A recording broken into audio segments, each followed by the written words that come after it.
A little different this time. This is big. Look how big this thing is. It's huge. All right, let's get this thing filled with some water. Oh, wonder how much this is gonna take. I got what, 2.5 gallons in here? Let's see how much it takes to fill this thing. Here we go. Pour it in.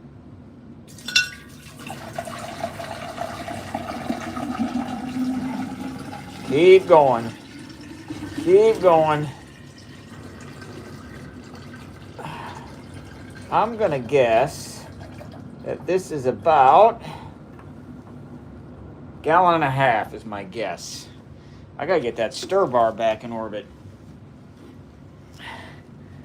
Let's see if we can get it there. I'll turn it off. All right, let's try it again. Come on, baby. All right, let's see what kind of vortex we can get going. That's about 1 gallon of water in there. I'm guessing. It's a big flask. I'm just trying it bigger here. See what this looks like. I usually do one that's about I'm gonna guess a quart. This is about 4 times as big as what I normally do. Trying to make a 1-gallon tornado. Might have to turn this up a bit, huh? Oh man. It doesn't want to go. Come on, baby, that would suck.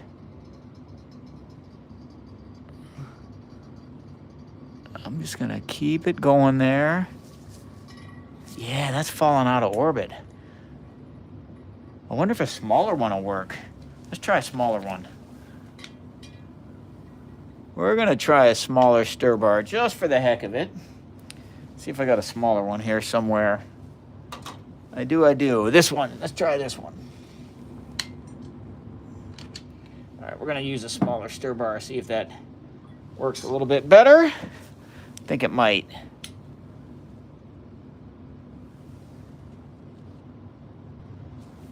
What are we seeing here? Yeah, I'm starting to just barely see up there at the top. Just a little bit of a vortex. Oh man, yeah, that's tough to get going. We're gonna try it right there. Okay, I see just a bit of a vortex at the top. Now I'm gonna go ahead and add some universal indicator. Let's see what this looks like. Let's see what this looks like, baby. Come on now. Hope everyone's doing okay out there. All right. Oh yeah, you can see it up there at the top. You can see it growing in. Let's give a good squirt here. There goes the universal indicator. Look at how long that tornado is. It's just gorgeous. Yeah, that's kind of cool. I want to get that light in the back better. Let's try to move it like this, maybe. Yeah. Yes, sir. How you doing, Slow? So yeah, this is a pretty big vortex we got going. This is like a 1-gallon vortex. Gotta get these lights just right.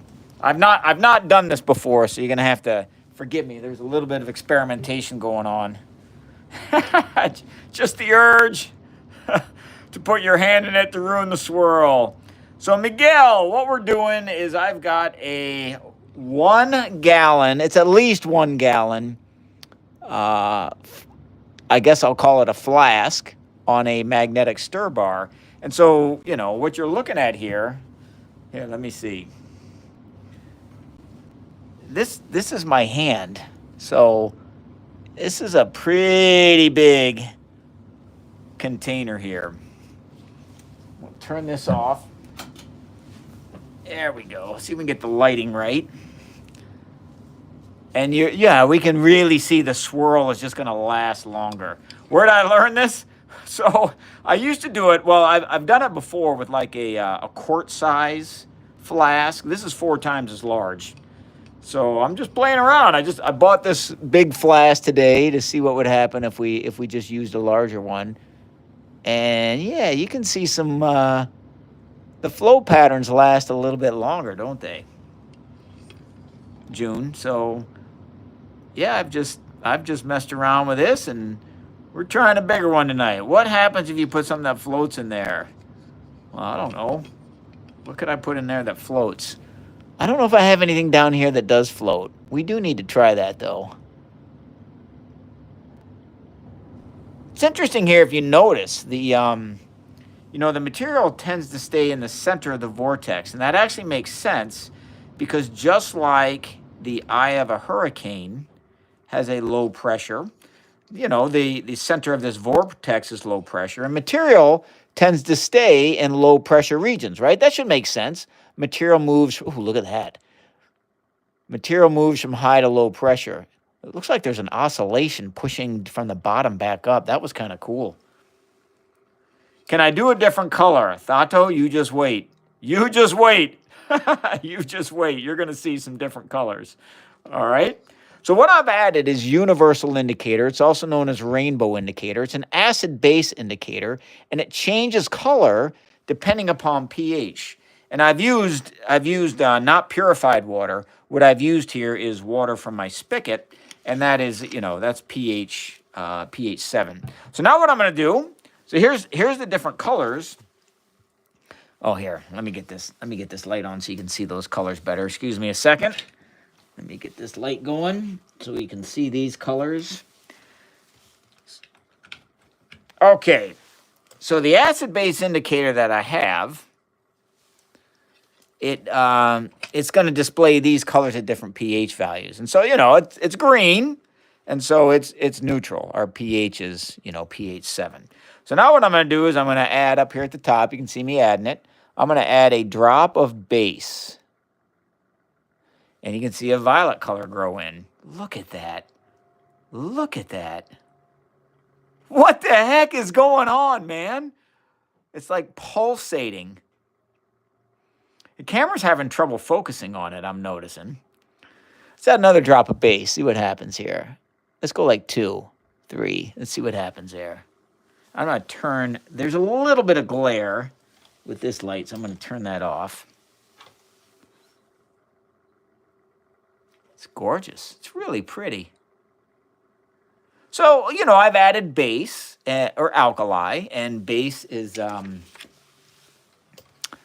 to turn the color of the universal indicator. It'll turn it to a violet color.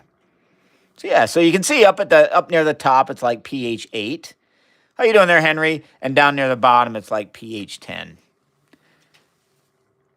Okay, let's add a little bit of acid now. We're going to send it in the other direction. Henry, I block people pretty quickly. Just there's your warning. Hello there, DNA. Hello there, Sheena.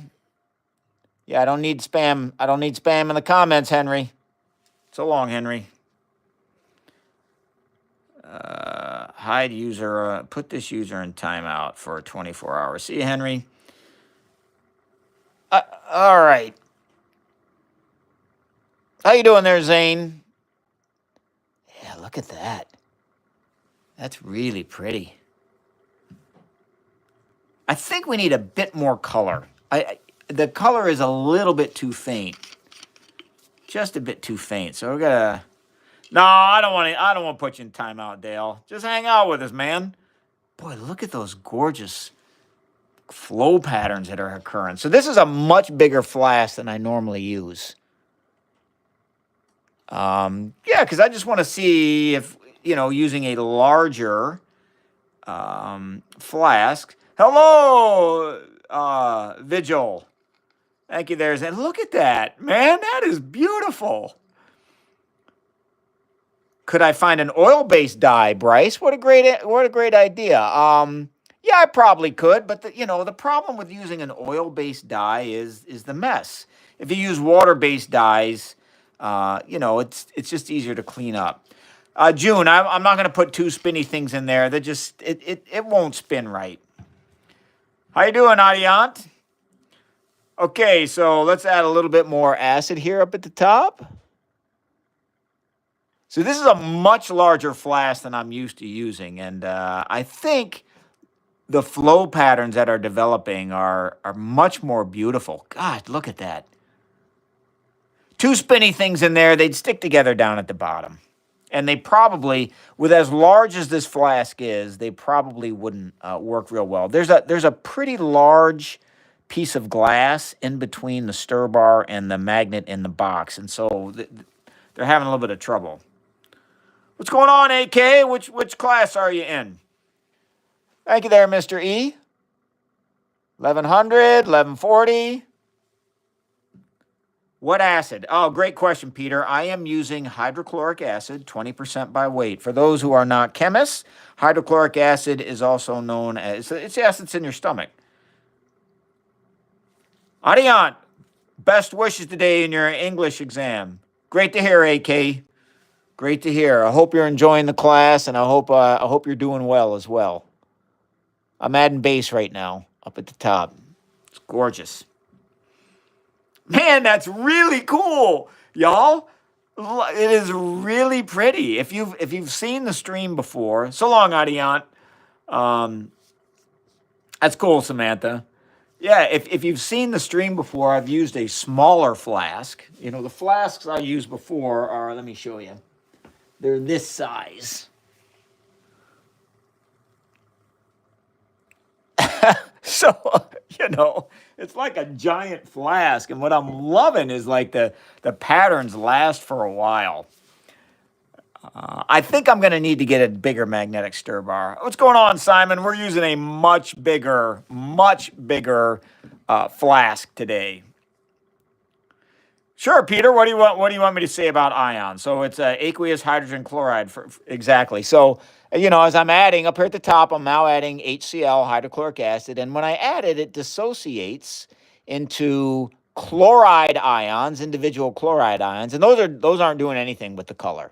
What's doing stuff with the color are protons or H plus ions. Those are producing a lot of what we call hydronium.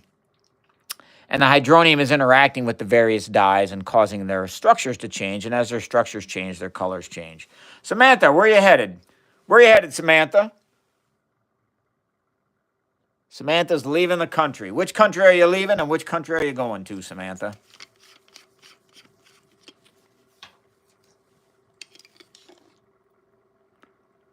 All right, I'm going to add a little bit more universal indicator. I'm going to add it right to the middle.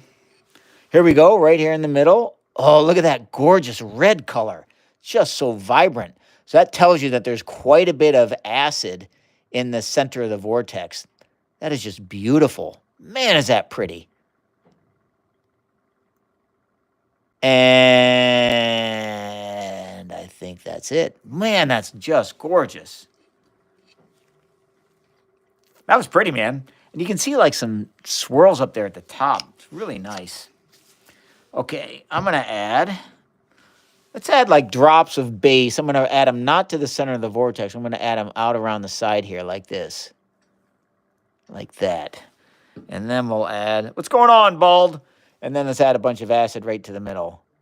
Oh, man, there is such cool flow patterns going on. Oh, look at that, y'all. It is so beautiful. Okay, Peter. So Peter's asking a question about pH. So Peter, I hope you have a calculator with you. So pH works like this. pH is the negative log base 10 of the proton concentration in here, or the hydronium ion concentration. So before we get into that, let's just talk a little bit about what logs are. So just bear with me here. The log of 10 is 1. The log of 100 is 2. The log of 1,000 is 3. So you're seeing a pattern there, right? You know, basically the log of a number that starts with 1 and has 1 0 is 1. The log of a number that starts with 1 and has 2 zeros is 2.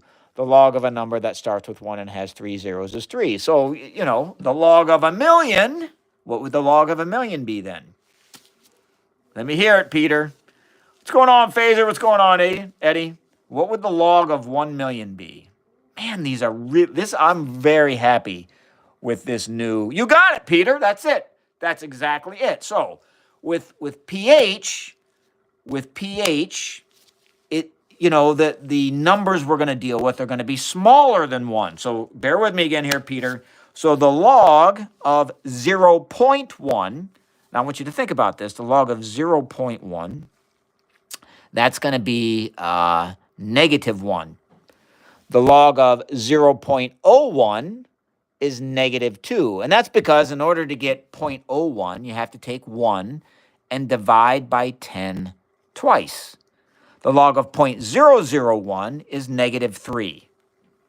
So the log base 10, which is what pH is, it tells you either how many times you need to multiply by 10 or how many times you divide by 10, okay? So just to test you here, Peter, because I know this is, God, that's gorgeous.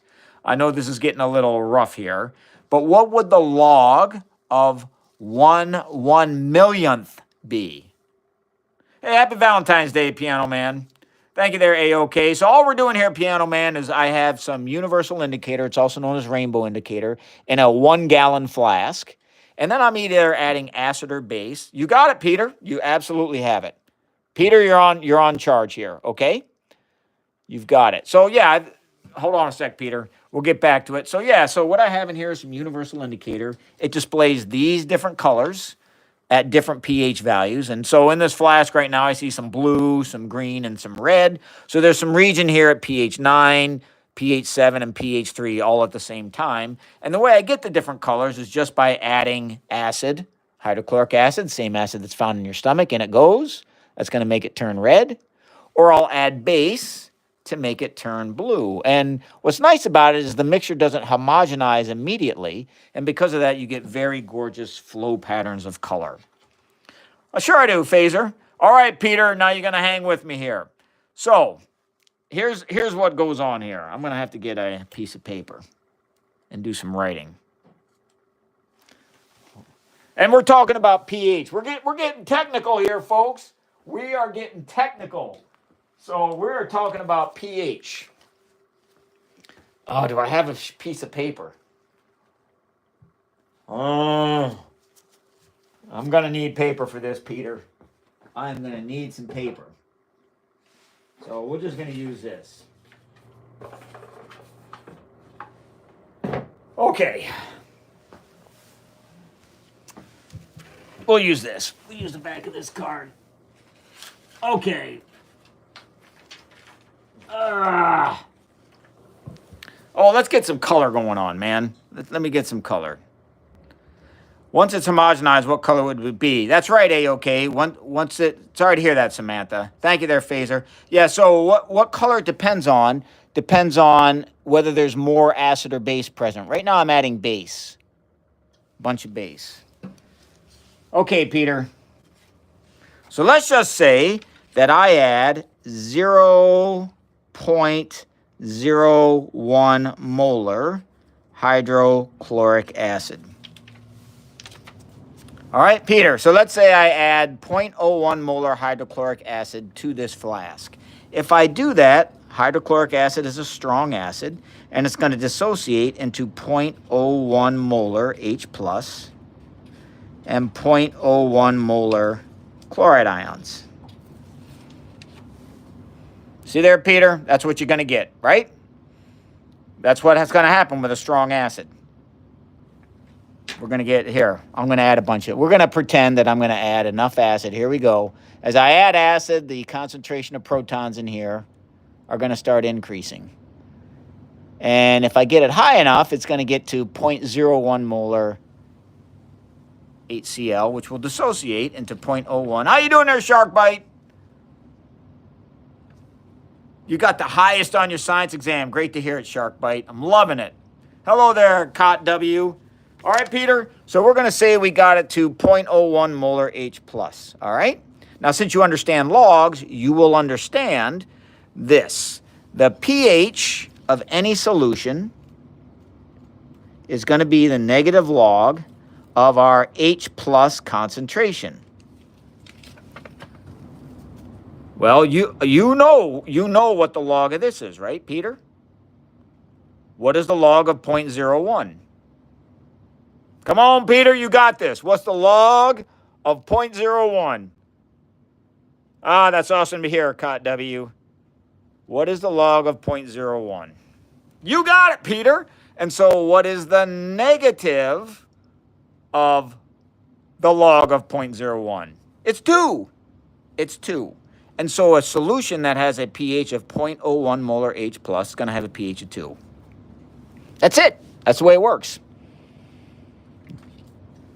Hope that makes sense. Let me know, Pete. Come on, baby. I hope you got it. It's a little hard to do here on a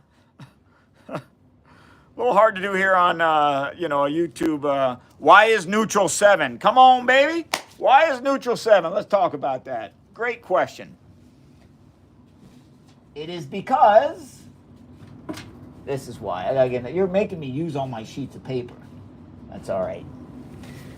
Let's get some color going though. So while I'm jabbering on about this, people can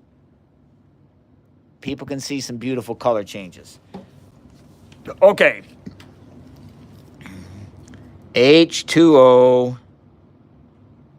H plus OH minus. No, Simon. What's metal copolyps? Peter, do you understand equilibrium constant? So if I write a reversible reaction like this, where water dissociates into H plus and OH minus. Peter, let me know if you understand this question, this expression. And if I were to write, for example, the equilibrium constant for this is 1.0 times 10 to the negative 14. Let me know if you understand that. Do you understand this idea that it's a reversible reaction and that the equilibrium constant for this reaction is 1 times 10 to the negative 14? Let me know if you understand that. Because if not, I'm going to have to explain this in a little different way.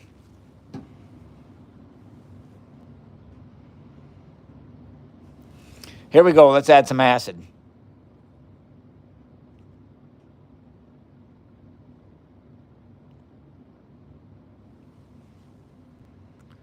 Adiyant is in India, and it's morning, and they're going to give it, and I wish you luck, Adiyant. So long, Adiyant. So, Peter, my guess is you may not have seen what I just wrote down. So the reason why, here's the reason why pH 7 is neutral. It's because in a pH 7 solution, it turns out that the concentration of, okay, don't worry about the equilibrium constants then. Just know that this is going to be present. Both the protons and hydroxide will be present in any solution. And when both of these are 10 to the negative 7, that's when you have a neutral solution.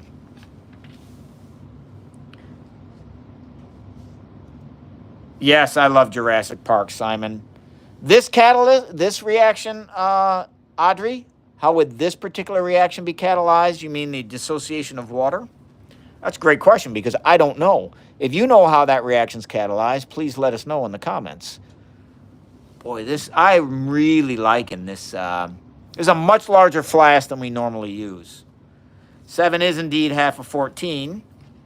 And notice that's, if I take 10 to the negative 7 times 10 to the negative 7, I'll get this value here. So when these two solutions are equal, when these two concentrations are equal, you're in a neutral solution. But if you haven't gone over equilibrium constants, you don't quite have a grasp on that, it's going to be tough to explain why it's neutral to you. To understand that deeply, it's going to require a mathematical answer. But you've been doing good. You've been doing well so far, Peter. I mean, you've been tracking real well, and, it's very difficult to learn this stuff. So pH... No, Peter.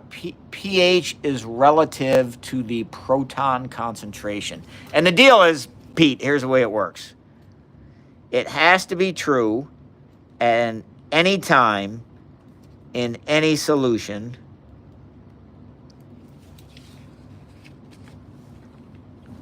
that the concentration of protons times the concentration of hydroxide has to equal 1 times 10 to the negative 14. It has to. This is true in water at 25C at any time. And so if this is 10 to the negative 7, this has to be 10 to the negative 7 to make this true.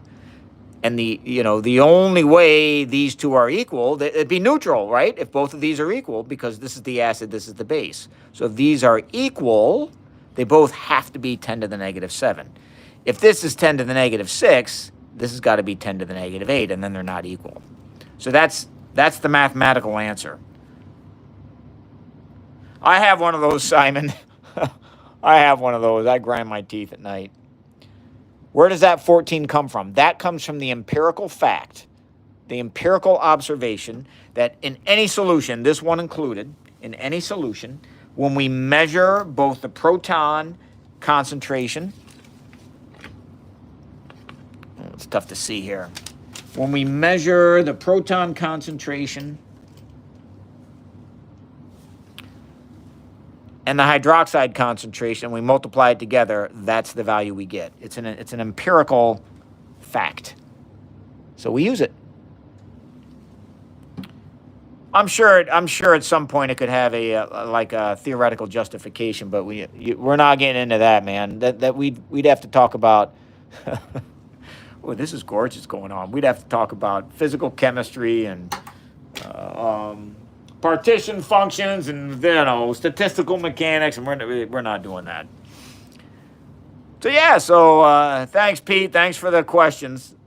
Water dissociation is catalyzed with a mixture of platinum, metal, and hydroxides. Interesting. Cot W. Interesting. So you can catalyze water dissociation with some platinum and some metal hydroxides. Cot W, do you happen to study that, or is that just something that you Googled, or is that, man? Look at that beautifulness. It's really pretty.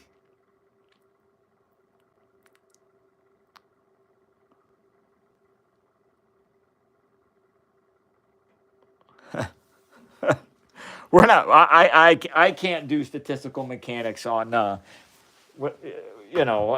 the line. We're gonna lose too many people. We do that. Let's just share in the beauty of the experiment at this point. I think we've done enough math for a while. What do you say? Oh, I gotta clean this up just a bit. So yeah, right now, what do we got? We got like a pH 7 in there. So, the acid and the base concentrations are equal. Thank you there, Edux. Let's add some hydrochloric acid. This is the same acid that's found in your stomach. I'm adding it up here at the top to this 1 gallon flask or beaker, whatever you want to call it. Got it. You covered the catalyst briefly in A-level chem, but didn't. Got it. Cool, Cot. You're welcome, Peter. Okay, let's add some more hydrochloric acid. Man, those. You know what? I want to try getting a little closer because it's just pretty. Like up there at the top. I'm just going to try to get my camera in a little closer and just focus in on some of those flow patterns up there at the top, man. Give me a second here. You guys are going to... Oh, shoot. I don't know if I can do it. I'm going to have to hold the camera here like this. Let's just try it, all right? You guys are going to like this. Here we go. It's a little bit blurry, but look at those. Look at those flow patterns, man. They're really nice. Let's do a little bit of sodium hydroxide. You see what I'm talking about? Look at that.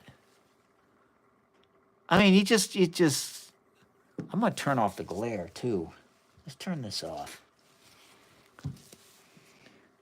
Forgive me, the camera's a little shaky. I can't quite get as close as I'd like without, I mean, look at all that jazz. That's cool, Harmon. Harmon's on board trying to boost their skill in the English language. So Harmon, what's happening is we are looking at a chemical reaction with something that we call an acid-base indicator. And the acid-base indicator that we're using is called, I like to call it rainbow indicator. How you doing there, Patrick? And the rainbow indicator shows these colors at different pH values. There's a lot of technical terms there, Harmon. Okay? But like right now, you see all that red business? That tells us the pH is 3 and it's very acidic. I'm going to start adding some base. That's the opposite of an acid. And you can see that there's like a violet color going in. Look down there at the bottom, huh? Just such beauty. You can just see, look at the flow. I think it's kind of cool getting in there, looking a little tighter. So yeah, the violet color and the green and the blue, what that's telling us is that we've got some pH 10, that's violet. We got some green, that's pH 7, and we have some blue that's like pH 8 or 9. Look at that. It's like an alien. All right, I'm going to add 3 drops of acid. The acid I'm adding is hydrochloric acid. It's the same acid that's found in your stomach. And now we're going to add a drop of base, maybe 3 drops. Just see what happens. Look at that. Look at that. I don't know about you, but I think that's really pretty. Very pretty. I'm doing okay, Patrick. Just trying to look at some of the beauty in this particular experiment. It's just, to me, it's just so pretty. No problem, Harmon. Audrey, you could see it that way. Yeah, here, let's titrate. Here we go. I'm going to put in a bunch of acid, okay? So let's put in a big old squirt of acid. So we're going to make this very acidic. Oh, that's gorgeous. That is gorgeous. Yeah, some people see God in this. Yeah, some people do. I don't happen to be one of them, but some people happen to see God in all sorts of places. Anywhere they see beauty, they see God. I'm okay with that. Some of us do, some of us don't. Here we go. Okay, so Audrey, I now have this acidic. And now what I'm going to do is I'm going to add base 1 drop at a time. Man, Simon, I'm loving Shawshank Redemption. What a great movie. I'm now going to do a titration. So our pH right now is very low. It's very acidic. Where is it? Here we go. All right. And now I'm going to add drops of base until it turns neutral. So we can count how many drops of base it takes to neutralize it, to get it to green. And when it gets to green, we'll be done. We'll know how many drops it took to neutralize the acid that's present. Here we go. 1 drop of base. Boom. Oh, that was acid. No change. Here we go. 1 drop of base. Boom. Down in there it goes. I like how it gets caught in the funnel. Here's a 2nd drop of base. And that one goes. Here's a 3rd drop of base. This one I'm going to add to the middle. Here's the 4th drop of base. Look what's happening down there at the bottom, huh? So 4 drops of base and our pH it's not looking red anymore. It's looking more orange. Yeah? So our pH is up to like a 4 or a 5. I forgot how many drops it was. Was it 4 or 5? I think it was 5. Here goes 6 drops. 6 drops.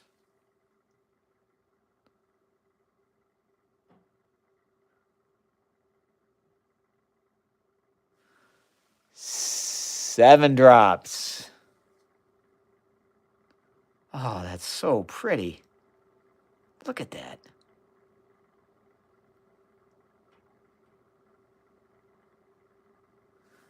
That's just gorgeous. 8 drops. So Mada Amir is going to do a titration with fluorantimonic acid. What base should they use an indicator? I have no idea, but I sure would love to see that titration.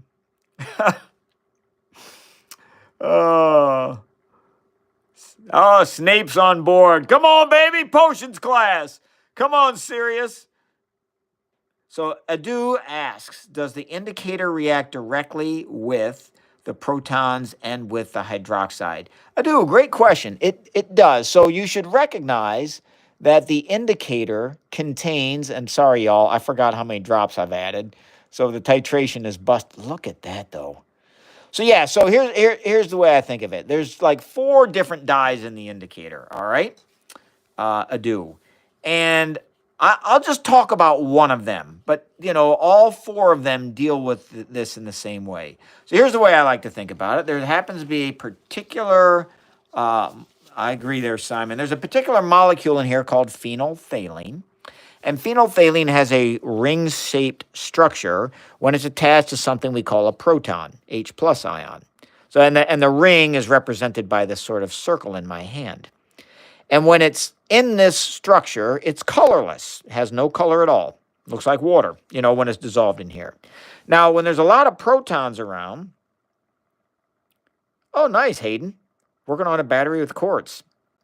Okay, so when there's a lot of protons around, the phenolphthalein can grab onto those protons because acids donate protons. And it has this ring-shaped structure, and it's colorless. Now, when there's a lot of base around or a lot of hydroxide, the hydroxide will steal that proton from the phenolphthalein.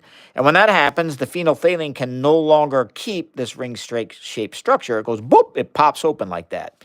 So along comes the base, grabs the proton, pops open, and with that change in structure from circular ring shape to open, the color goes from colorless to pink. Thank you there, Sirius. So that's sort of the, chemical theory behind the color changes that you're observing. Of course, we're seeing a wide variety of colors, many more than just colorless to pink, of course. But that gives you the general idea for there's like 4 different dyes in here, and all of them, react with the added acid and added base in different ways. But each of them with the, as they gain or lose these protons, their shapes change, and as their shapes change, their structures change.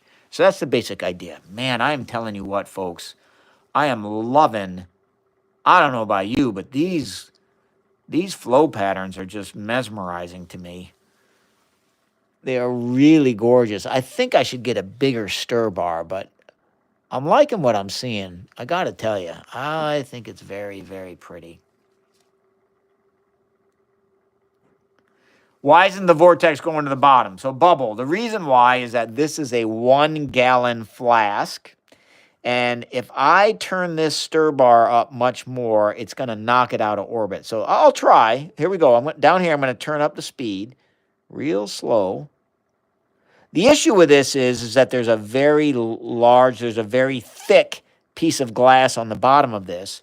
And that makes the attraction between the stir bar that's in the flask and the stir bar, the spinner inside the, magnetic stir, it makes that interaction weak. It's going pretty well, though. Look at that. I think we're doing okay. I'll turn it up a little more. Oh, it's hurting. I heard it. I heard it like it wanted to go out. Oh, there it goes. Yep. See, I almost had it at the max.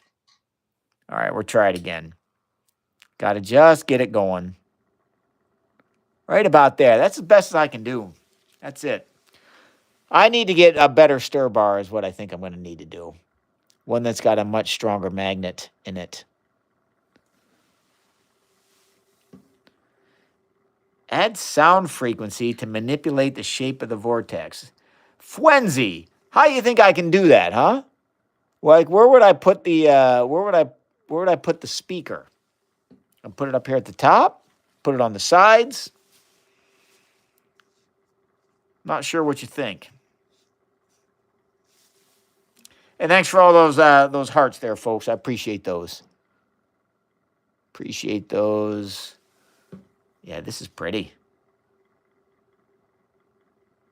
Very pretty. I can turn this side light off.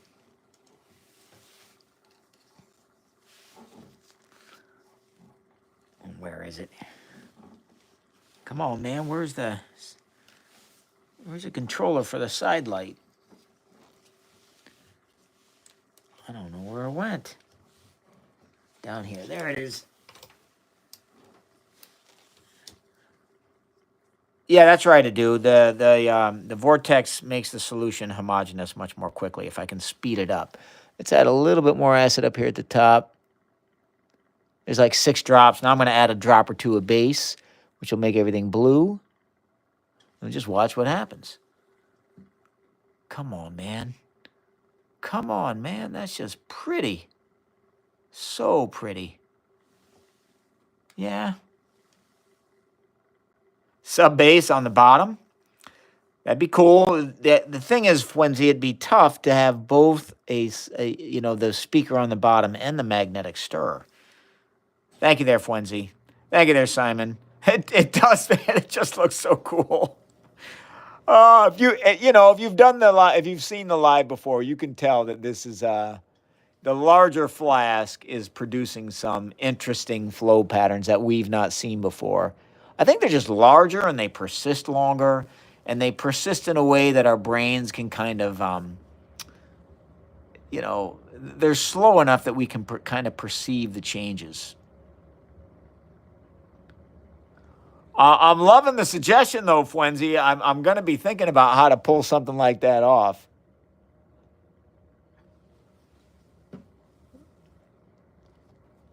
Yeah. Tiny woofers on the side, suspended on the top. These are good ideas. I wish I had somebody who knew what they were doing with sound.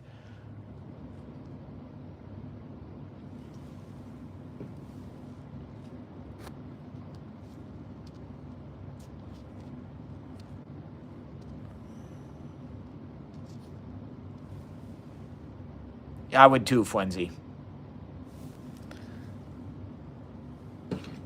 Ah, here we go. Man, that is just so pretty.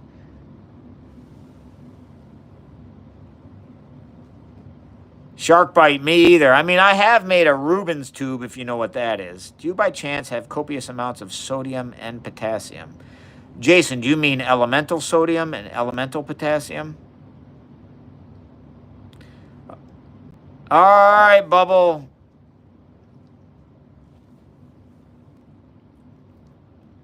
I do not, but I can get my hands on some.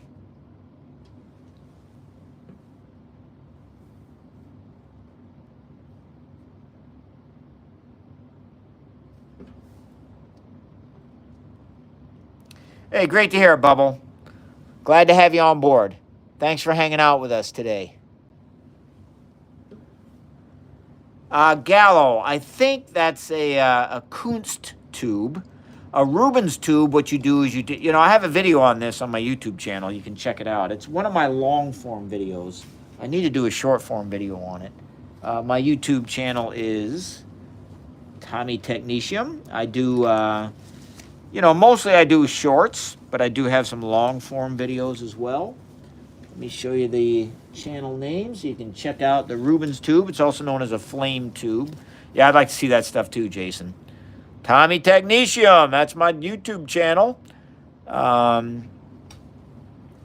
just show you one more time. Thank you there, Fwenzy. You can check that out. I have a video on a Rubens tube. What you do there is you basically take a metal pipe, a very long one. It's like, I don't know, 6 or 7 feet long. About this big around too, right? I mean, it's pretty big. And then you drill holes down one side of the pipe. You seal off both ends, and you pump some propane into pump propane into the tube, and then the tube's like, here's like the tube, right? The tube's like this. You got a bunch of holes on this end. The propane's coming out of the holes. You light that on fire. You get a bunch of you get a line of flames along the tube. And then, it's just like a grill, like you're grilling outside. And then on one end of the tube, you stick a rubber membrane, like, a rubber glove. You just pull it over the end. And on that end, you stick a speaker. And then, you play sound waves or music through the speaker. And that causes the gas inside the tube to take on different waveforms. And of course, if the gas inside the tube is taking on different waveforms, you know what's going to happen to the flames, baby. The flames start taking on waveforms, and you can see beautiful patterns in the flame. That's correct, Mutamir. I am using sodium hydroxide and hydrochloric acid. Both of them are 20% by weight. I do not mess with mercury, Jason, but I do have an alloy of gallium, indium, and tin. You are really going to want to check out my YouTube shorts on that particular alloy of gallium, indium, and tin. It's called Gallon Stan. As Mutamir noted, you can do some really crazy stuff with Gallon Stan. So, head on over to my shorts and seriously, just go to the most popular ones. I think maybe I think the one on Gallon Stan has, I can't remember. It's either like 10 or 20 million views. It's just crazy. It is the coolest chemical reaction. And what happens to the Gallon Stan as a result of the chemical reactions. Jason, if you watch that short, make sure you say hello. I'll be reading through the comments. I always do. And, hopefully I'll see you over there and you can tell me what you think of the Gallon Stan experiment. Simon watched the one where I hit the, we call that over here the Scrub Daddy sponge. We put it at different temperatures and then hit it with a hammer. That was a lot of fun. That's just goofy. Sometimes you just do stuff for just, it's like kind of mixing science and fun. Kind of like what we do here in the live.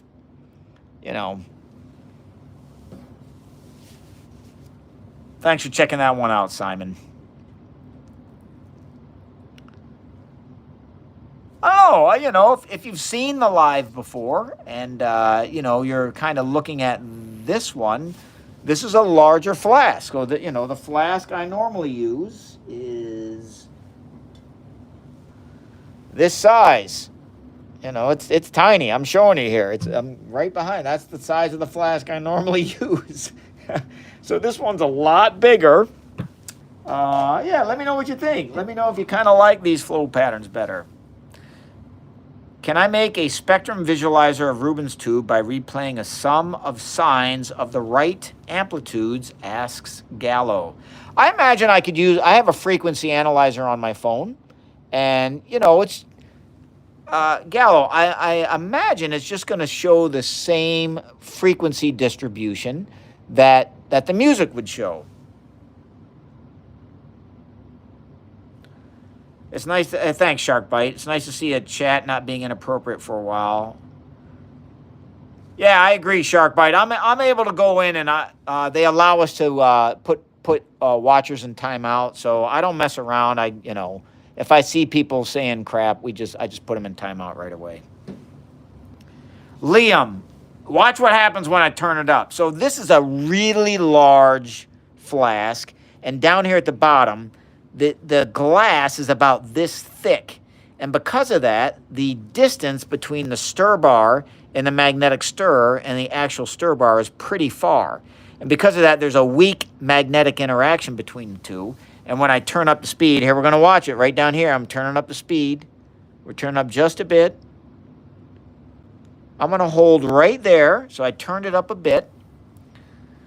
If I turn it up too much, it's going to knock that stir bar out of orbit. We've already done that several times.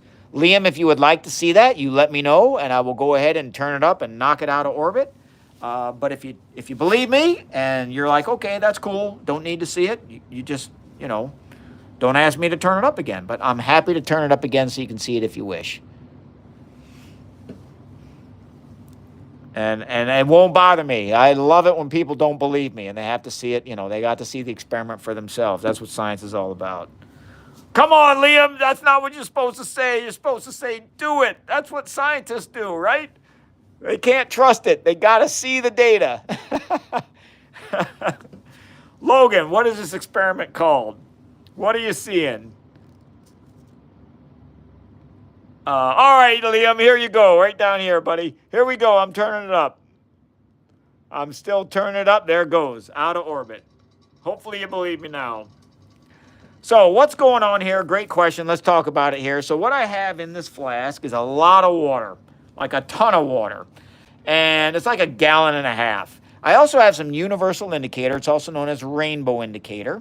and that displays different colors at different pH values. So most of the flask is green, so the pH in most of the flask is neutral. But up here at the top where I added some acid, you can see that the pH is 3, which is a pretty strong acid. And you can see a little bit of flexi yellow in there. And then all I do is I add either acid or base. So let's get this spinning here. It's on a magnetic stir plate, so I can get a little bit of flow in the system. So up here at the top, I got quite a bit of acid added, and I'm going to add just a bit of base. Bases are going to make the indicator more blue or violet, and the acid is going to make it yellow, orange, or red. And if it's neutral, it looks green. And you just check it out. You know, it's a little bit of science and a little bit of beauty at the same time. In my opinion, it's not for everybody, but we just kind of do this, and we look at the patterns, and, I talk to folks, and I have a good time. And if it's not for you, thanks for checking us out anyway. Thanks, Sir Norman. Visual art, you got it, Fwenzy. A little bit of visual art. Thanks, Sir Logan. Let's add some acid here. Oh, I added base. Base makes it blue or violet or aqua. There's some aqua up there at the top. I have not, Simon. Simon, you're like a movie connoisseur. Simon's dropping all the movies in the chat. Why don't everybody drop their favorite movie in the chat? Mine happens to be the very first Rocky movie.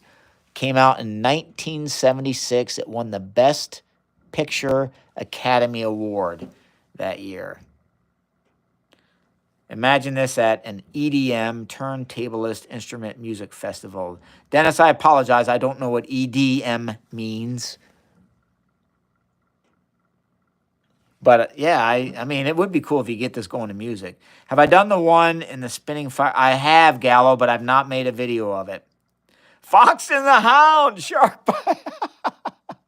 The shark bite loves Fox and the Hound. I love it. Makes them cry every time. Back to the Future. What a great movie.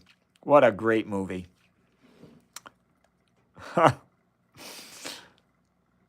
Electronic dance music. Of course, Dennis. Of course. Thanks for, gosh, look at those flow patterns. Thanks for helping me out there, though. All right, I got to get some dinner. So, Flubber. You know, my wife tells me that I'm like the guy in Flubber. She says I'm like the scientist in Flubber. Gear and Loathing in Las Vegas. Never heard of it, Dennis. Never heard of the movie. Oh, Fear and Loathing. Fear and Loathing. Hi, Lila. We got you, Dennis. Okay, I think I need to go get some dinner. I've been hanging out here for a while. I think I might do another live this weekend. I just wanted to test this out. Hello, Umi. I think I'm closing up the live. Twilight Zone's a great movie. I'm gonna be back again sometime this weekend. I think I'm gonna try to run this again. But for now, I gotta get some food, man. I am starting to get hungry. I've been staring at the screen for about 50 minutes. That's enough. I'm gonna take off. And, thanks for hanging out and checking out some of the beauty of science with me. You know, the beauty of science is really just the beauty of the universe, and it's all around us all the time. So I just encourage you, you too, Dennis. I just encourage you to maybe take a little time out of every day and pause and breathe in that air. And, look for that beauty and the sounds and the sights and the tastes and all that. Thank you there, Dennis. I appreciate that. And just marvel at the universe as it is. It's really kind of cool. Thanks for hanging out with me. Hydrate, everyone. Have a good day and night. And we'll let Sharkbait take us home with that comment. So long, folks.